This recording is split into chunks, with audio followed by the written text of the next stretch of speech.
This week's number is 4.17. That is the interest rate on Apple's brand new savings account, which is amazing, by the way. Much better than the 0.02 that you're getting at your bank, more than likely. If you're not comfortable with financial literacy, take this as an opportunity to look into it. Educate yourself on financial literacy, something that I had to grow into myself, but this new Apple's plan is big. Here's prediction. Apple will be the largest bank by savings account volume within the year, and they just started the process just here recently. Why did the teller lose his job at the bank? An old lady asked him to check her balance, and he tipped her over.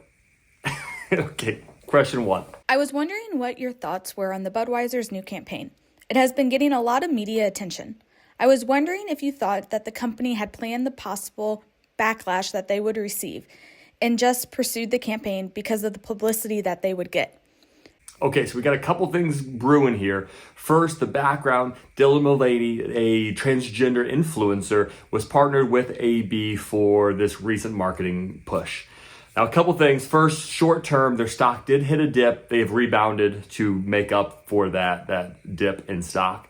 But a couple things to break apart here. First, we got to understand the context of industry and what's happening. We have to know that starting with millennials, downward sales of beer has occurred. Millennials are drinking less beer. We're seeing that only expand upon among Generation Z. Generation Z said, I see what you're doing there, millennials. We're going to drink, not only going to drink less beer, we're going to drink less alcohol. We're actually seeing through surveys, Gen Z are finding alcohol just isn't as cool as previous generations. So we have to think context versus the industry. Industry-wise, you have to kind of balance out the situation of if you're in an industry that is just slowly declining in sales as an industry, not just a specific company, but as an industry, you have to think, well, do we want to go on the next decade, 2 decades, et cetera, just kind of slowly going downhill? Or do we want to innovate and go in a new direction, knowing that that direction may alienate previous customers? Now, that's a tough situation to go. A lot of people say, sure, innovation is great. It's tough. Past generations, past customers may not agree with that new direction. On top of that, we have 2 marketing executives separated from the company after the fallout of this campaign. My opinion, as far as the influencer connection, yes, it was a win. Every organization is looking at their ESG and how they are connecting with their ESG philosophies. This is in that direction. But again, this is a very small situation in a larger umbrella of branding an industry that is kind of volatile right now, especially with upcoming generations. My girlfriend and I are about to graduate. She is at college in Dallas, close to family. I'm in St. Louis, close to family. I have a good job prospect in Indiana. Thoughts? Man, this is a very, very personal topic. The most important choice you will ever make in your life is who you choose to partner with. So a decision like this has to prioritize that person. If you know that this girlfriend, I don't know this situation, this girlfriend is the one, right? Then you have to prioritize that relationship. And that means having some difficult conversations. And here's one of those to have. Whose career is going to have the spotlight or the priority for a set number of years? Now, we all like to think that we can have this king and queen, or king and king, or queen and queen, this kind of Jay-Z and Beyonce. We're both top of the tier. We're both going to kill it and crush our careers at the same time. In reality, what happens is typically one person has priority for a given amount of time. If you say you're both equal, what's going to happen when both of you have amazing opportunities in 2 different cities?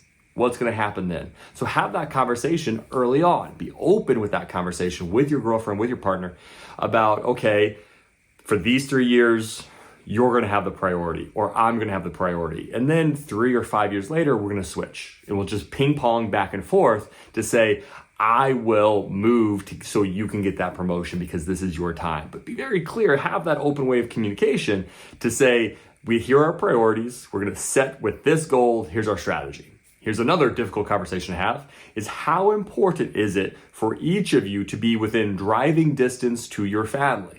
If you haven't had that conversation, have it now, right? We may put on a face and say, oh, I'm excited, I just want to be with you, et cetera, et cetera.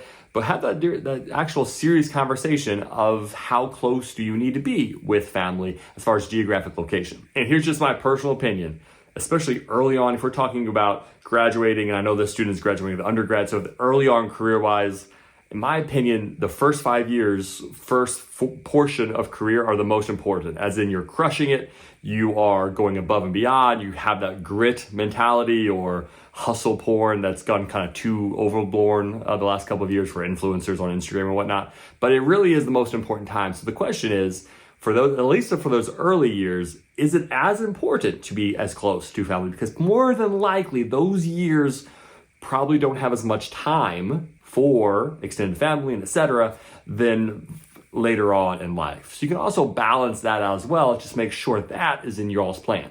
So in sum, I think it's all just open conversation. Make sure that you have questions going in. Make sure you have a structured conversation. Like, we're going to have some difficult conversations here. This is about us. This is about our future. This is about our careers, our families, etc. Have some questions prepared.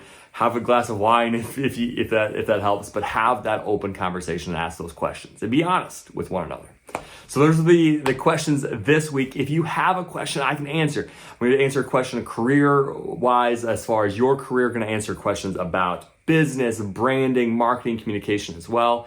Either one of two things, either leave a question in the YouTube video, or if you're one of my students, DM me on Slack or send that question via an email. I look forward to the next set of questions.